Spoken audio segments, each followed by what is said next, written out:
The story unfolds in the 50s, centered around Rose Pamphile, a highly skilled typist. The narrative kicks off with a vintage typewriter displayed in Bazar Pamphile, enticing Rose to grab it. She promptly inserts a paper and starts typing her name, showcasing her proficiency. One day, Rose takes a bold step into the city and stumbles upon Echard and Phil's, an insurance company, where she aspires to apply as a secretary. A fierce competition ensues among the girls, all vying for the coveted position. As the female applicants take turns, Rose Pamphile steps in, ready to make her mark. In her presentation, Rose highlights her sales skills, in which she has been trained due to her family owning a store. She passionately pleads for the job, sensing that Louis Echard might hesitate to hire her. Louis, the decision-maker, carefully inspects each applicant. When Rose finally gets her chance, she seizes the typewriter, demonstrating her exceptional typing speed despite using only 2 fingers. Louis is impressed by her rapid and accurate typing skills. Returning to the store, Rose receives an enthusiastic reception from her mother. She joyfully shares the news of her new job as a secretary, set to commence the following day. However, her father is less than thrilled. Rose asserts her independence, refusing to marry Morris, the mechanic she is destined for. She leaves her family home, carrying her luggage, and she's moving elsewhere. This is a sign that she's going to be independent. While working as a secretary, Louis sees that she seems to be failing in that department, as she's not only clumsy, but she types very loudly and it is distracting. Rose admonishes Louis not to smoke. Louis hits back, saying that Rose should type like a lady, not like an elephant.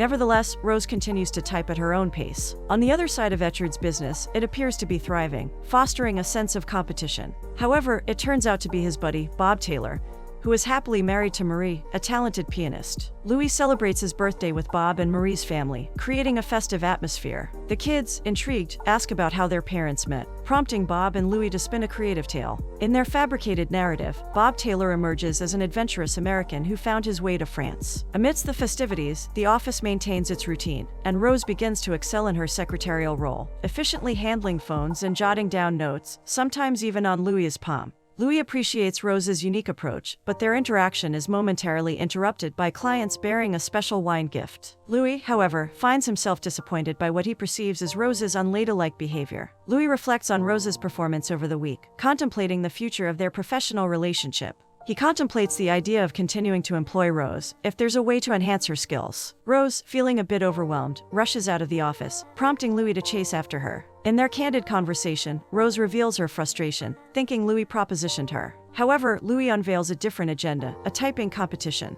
If Rose participates and emerges victorious, she gets to keep her job. Amidst a friendly tennis match with Bob, we watch as Louis proposes a wager. He will train Rose for a typing competition, aiming to prove himself as the best trainer. Bob, being a bit cheeky, suggests an alternative tactic of, well, spending the night with her. However, Louis firmly disagrees, understanding that such an approach could hinder rather than enhance Rose's performance. Despite their friendship, Louis and Bob always find ways to inject a competitive edge into their interactions. The friendly banter continues as they engage in another tennis match, but Louis notices a smudge on his palm, a subtle reminder of Rose's influence. As they delve into the typing competition, the challenge is set. They must make 360 strokes to surpass the world record of 512 strokes in under a minute. The typists get into position and the game kicks off, with each participant armed with a sheet of paper and their trusty typewriters. Rose, armed with only 2 fingers, types away. Some contestants succumb to the pressure, shedding tears and conceding defeat. However, Rose and a few others persevere, displaying a tenacious spirit.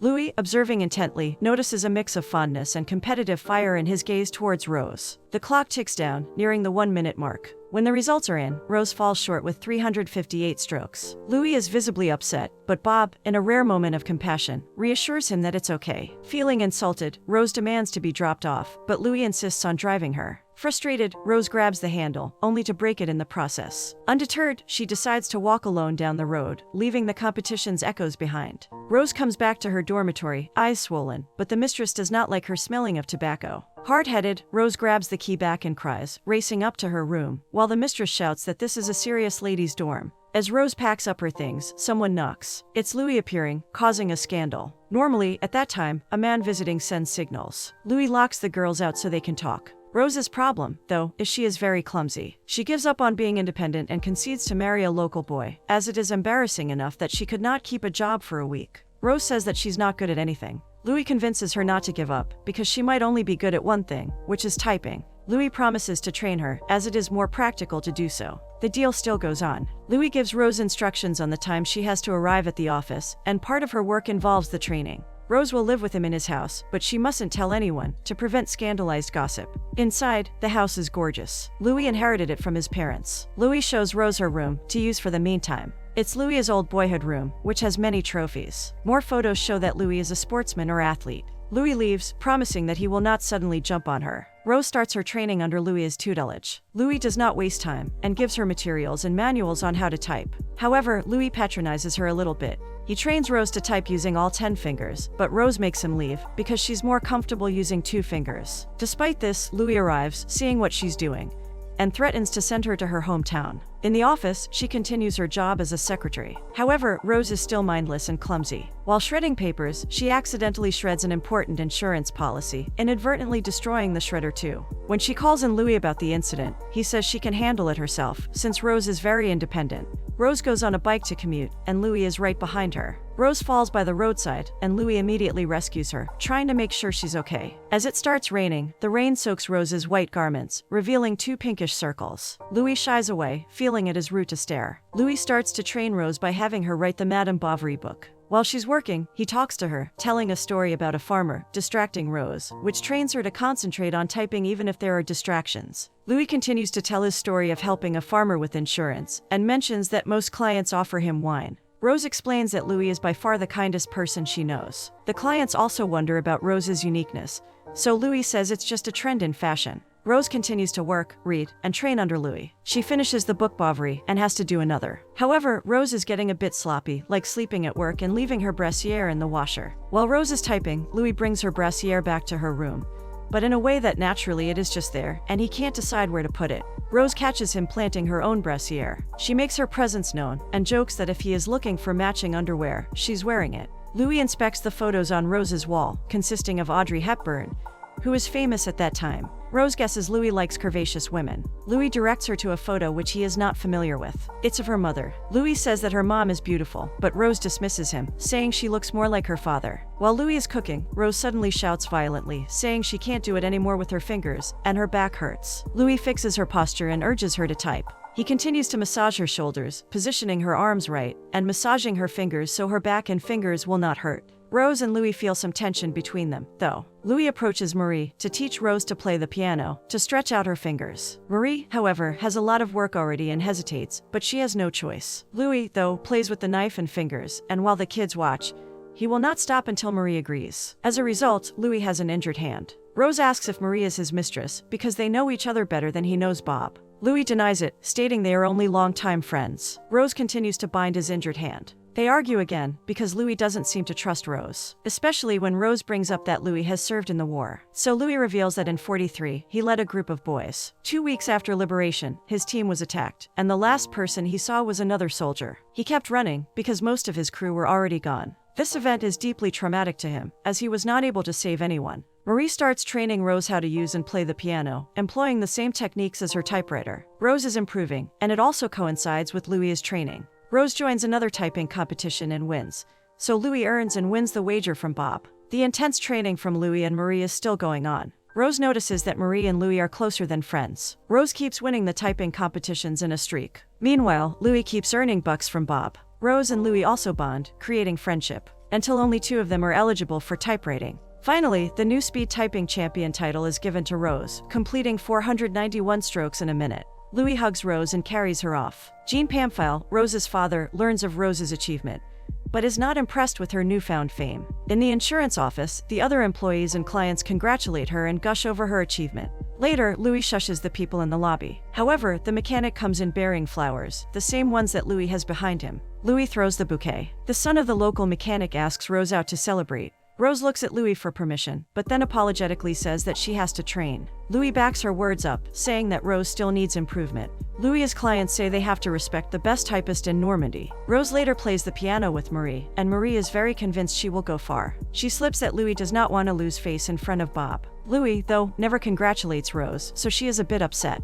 Marie says that's what most men are. Rose, though, tells Marie what she wants in a guy, older and not immature, someone nicer, and smokes less, unlike someone they both know. All the qualities are opposite attributes to Louis. She goes back to the lady's apartment she once stayed at to ask for a message left from her father. The mistress insults her for staying with Louis Etchard, even if they are unmarried. Louis comes out later with the cake, remembering it's Rose's birthday. Happily, she blows out the candle. He gives a peck on her cheek, followed later by a gift. Rose excitedly opens it, and it's some kind of keyboard cover for the typewriter that Louis has made himself. Wow, what a nice personal gift. The cover is intended so Rose can type without looking at the keys, and just copy. Rose expresses her disappointment, claiming Louis does not understand women. Louis is mad because his efforts have gone unnoticed.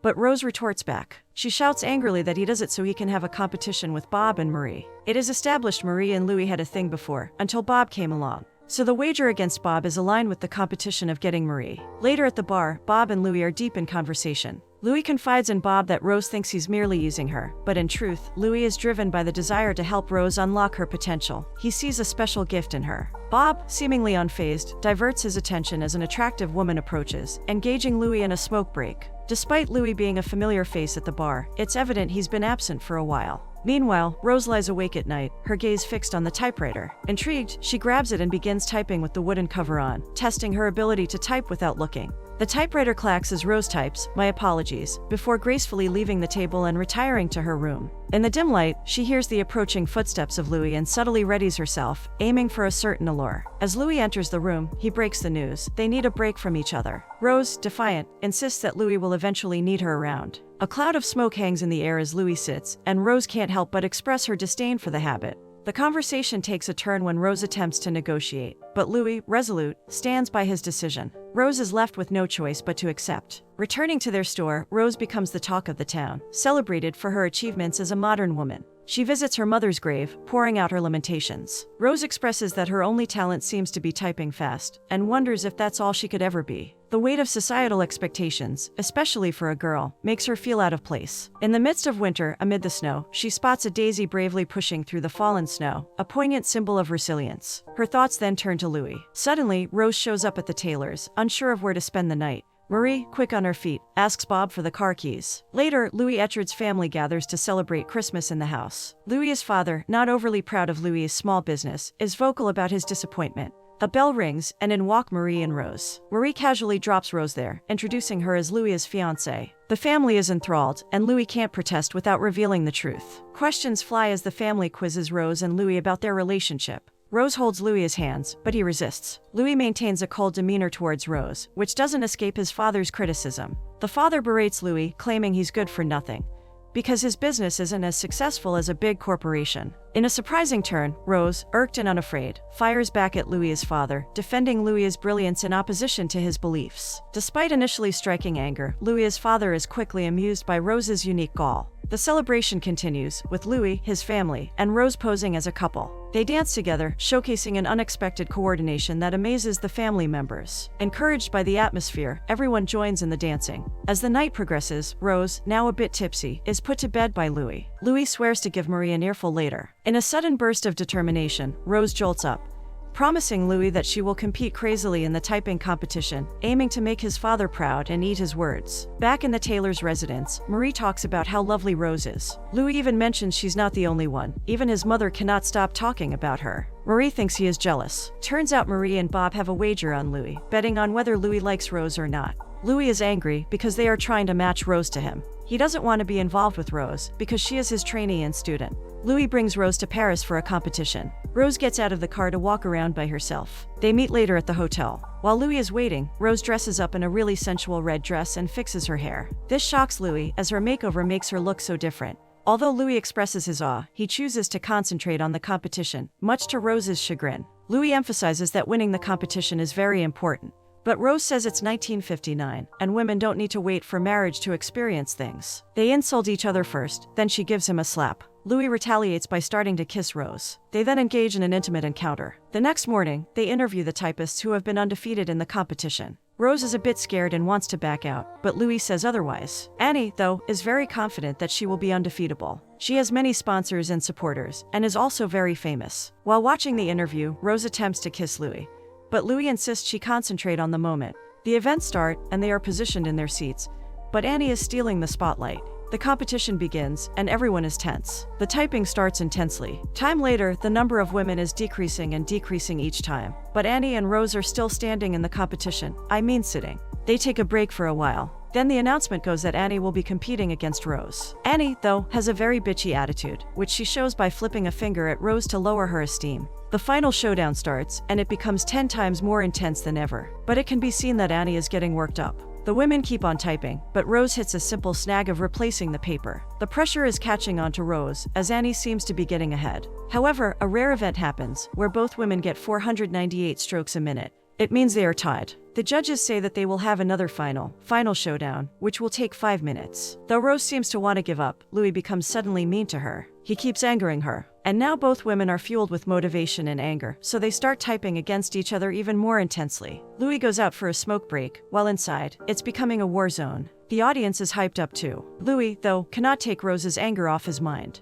Later, he hears the applause from inside, and as he gets in, Rose wears a champion sash. Edmund JP introduces himself. Annie's partner is creeping up on Rose. Meanwhile, Edmund offers to make the competition international against America. Edmund says if he had not angered Rose, she wouldn't have won. He has no cards to play anymore, since he lied to Rose about the results, and in 2 months, Rose will be competing. Going home, Rose whispers that she loves Louis, and is so happy about it. But Louis's face is sour. JP also offered Rose a contract, but she couldn't accept it. Louis tells her to accept and go on with her life as a famous champion and get out of the small town in France. Rose is angry and expresses that she wants Louis, but he leaves her on the street. Later, at Morris's shop, the customers want to buy Rose's old typewriter because she is already very famous. She gets advertisement contracts to market Le Populaire, the typewriter. Meanwhile, Annie is being bitter. JP is getting her into contracts and ads that make her more famous. Later, even the sour-faced, stuck-up mistress of the dormitory ecstatically claims she knows her, as Rose has stayed in the dorm in Lycia, and says she's a proper girl, a complete contrast to what she described about her earlier. Later, during an interview, Rose gives answers, but the reporter insults her because she compares typing to sports. Rose, being sassy and petty, hits him with the typewriter barrel. Rose's life has totally changed as her mobility rises upwards, becoming the cover of multiple magazines. Meanwhile, Louis is hiring a new secretary,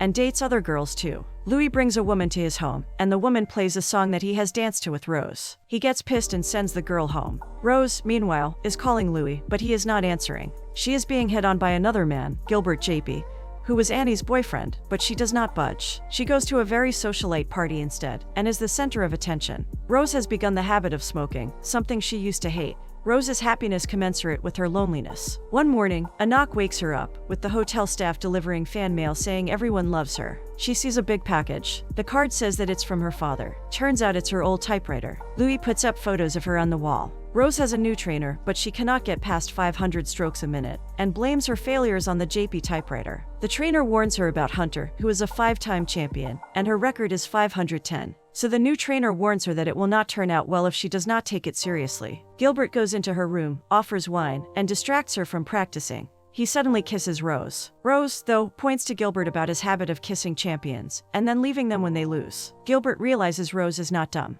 Louis goes to Marie for help, and they discuss their past relationship. Marie says Louis went to war, and himself decided to give Marie a choice to leave him. Marie says she could have waited for Louis, whether Louis would have lost his life or not. In the end, she chose Bob because he is decisive. Louis says that when Rose went up to the podium, she had the same smile that Marie had when she married Bob. They hug each other. Rose has gone to New York for the competition. The event has taken months to organize, especially the typewriters composing texts of the same characters which do not go against religion, politics, and others. Hunter, though the top girl in America, is intense in competition. Many are eliminated in semifinals, but Rose remains there. The competition continues until it reaches the finals. The International Speed Typing Federation finally announces that the finals will be between the USA and France, represented by Hunter and Rose, respectively. The grand finale begins, and the intense typing takes 5 minutes to finish. Both ladies write intensely until the end. Rose is clearly fatigued, but she wins the first round with 510 strokes, only one difference from Susan Hunter. The next round starts, but before that, Rose gets distracted due to Susan's insults. Louis finally decides to go to New York to see Rose, together with Bob.